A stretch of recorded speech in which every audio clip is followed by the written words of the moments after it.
So it turns out that Palpatine's daughter is making a return. Daisy Ridley is back in a new Star Wars movie. She's going to be reprising her character of Rey as she creates a new Jedi Academy. Now, this is part of the new slate of 3 films that were just announced at the Star Wars Celebration, which we're going to be diving into that. There's another article over here that we're going to look at, but I wanted to talk about this one first.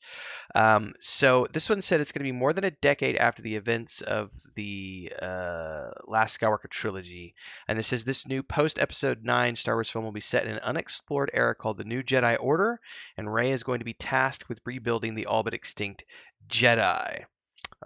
This is going to be from director Charmin Obaid-Chinoy.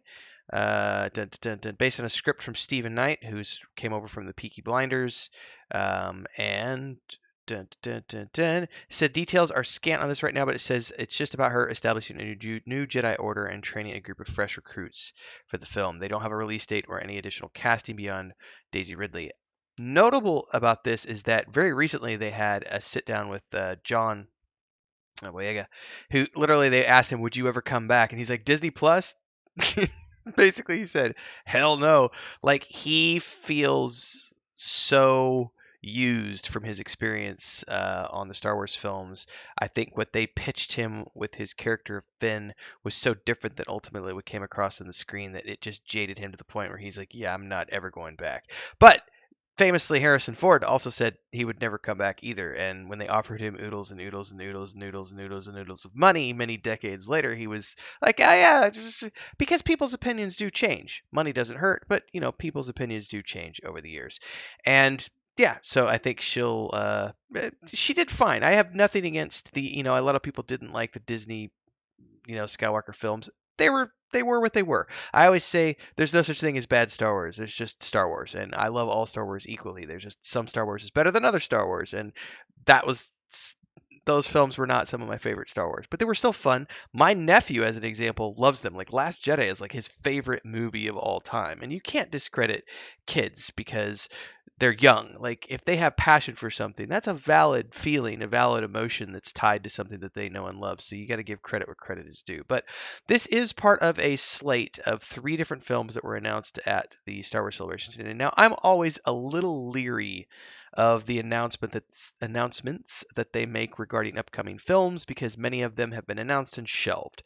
Like we were supposed to get a trilogy of films from Ryan Johnson, that never happened. We were then supposed to get the Patty, what is her name? The Rogue Squadron film. That never, that got canceled.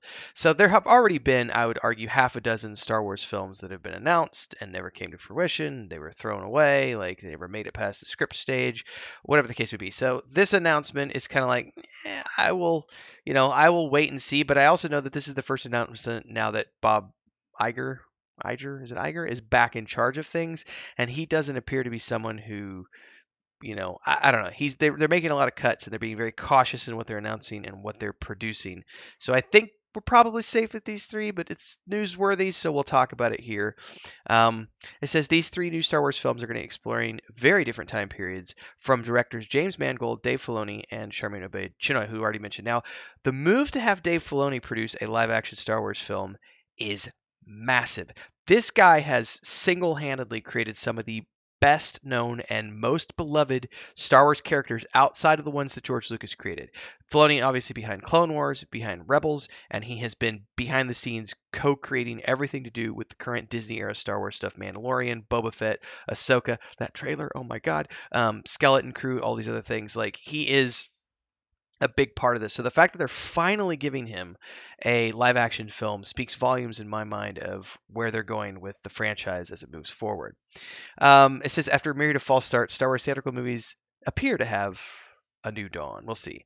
Mangold, who's currently working with Lucasfilm on this year's Indiana Jones and the Dial of Destiny, is going to direct a film about the emergence of the Force and its first Jedi in a setting no less than 25,000 years before the events of the original movie trilogy. Now, I know some people have already tried to prejudge Indiana Jones as saying it's going to suck and blah, blah, blah, blah, blah. You don't know that. And the most important thing about this is that Lucasfilm and Disney have enough faith in Mangold to have offered him something else. So even though the film hasn't aired yet, they're happy enough with him to have him start working on something else big, which is a really big deal. Filoni, the creator of many Star Wars animated series and co-creator of The Mandalorian, will direct a theatrical event tying together stories from the shows that he and Jon Favreau have created in a time of conflict between the New Republic and the rising First of the Force Order. So this is what I was getting at the other day when I was talking about, they're starting to work towards bringing all these characters from the various Disney Plus shows, Mandalorian, Boba Fett, Ahsoka Tano, the Rebels cast. By the way, having the cameo that happened in last week's Mandalorian. I don't want to spoil that here for anybody who hasn't seen last week's episode of the Mandalorian yet, but that Rebels character who showed up, like just on top of the Rebels characters who just showed up in the Star Wars Ahsoka trailer that launched with the Star Wars Celebration, like just I'm so excited. Anyway, his film is going to be kind of like of an Avengers event, so um, I would predict that if his film does good, bringing together all of these elements of characters together from that time period, that we'll probably see a sequel to that, and I'd say we're going to see like an Avengers style of films, but it could just be a one-off. We don't know. But that's what his film is going to be about: is the rising force of the First Order and what the New Republic is doing about that. It's a very interesting time period between, the end of the original trilogy and the Rise of Skywalker trilogy. And then Obed Chinoy, who directed Miss Marvel, will direct a story set 15 years. Interestingly enough, this says 10 years. Hold up. It's from the same source, Polygon. Um, where does it say 10 years? More than a decade. So I guess that's maybe I just misread that. So it says here 15 years after Rise of the Skywalker, Daisy Ridley will return as Rey as a Jedi Master, founding a new Jedi Academy as part of a new Jedi Order. This is from writer Stephen Knight from Peaky Blinders and Serenity. It says the project was originally supposed to be written by Damon Lindelof, but he left for I forget what reasons. Who knows? Creative differences. You never know. It says Kennedy showed an image with a newly expanded timeline on screen, leading from Dawn of the Jedi through the Old Republic, High Republic, Fall of the Jedi, Reign of the Empire, Age of the Rebellion, New Republic, Rise of the First Order to the New Order. It says the trio films are the latest in a long line of Star Wars movies announced since the release of Star Wars, none of which have actually been produced or released, I should say, and no mention was made of Taika Waititi supposedly in development Star Wars film. So this is why grain of salt with I'd say maybe all of this, but the fact that they brought Daisy Ridley on stage and had her come out, and I think they're banking on being able to push forward with that and Dave Filoni finally doing something. I think at the very least, even if some of these projects might never come to fruition, I think Dave Filoni being as involved in as he is with things, I don't see them turning that one away because they've been working towards that for a very long time. Ever since the Clone Wars and Rebels, they've been working towards these big stories that bring everything together. And so being able to culminate in a live action film for him is just icing on the cake. And it's well deserved. I think he deserves his shot at creating a live action theatrical release, given his, dedication to making Star Wars what it is today, as the official Padawan of George Lucas. So I'm excited about this. I think it's newsworthy stuff. Um, I'm happy for any. Like I always tell people, I'm a lifelong Star Wars fan.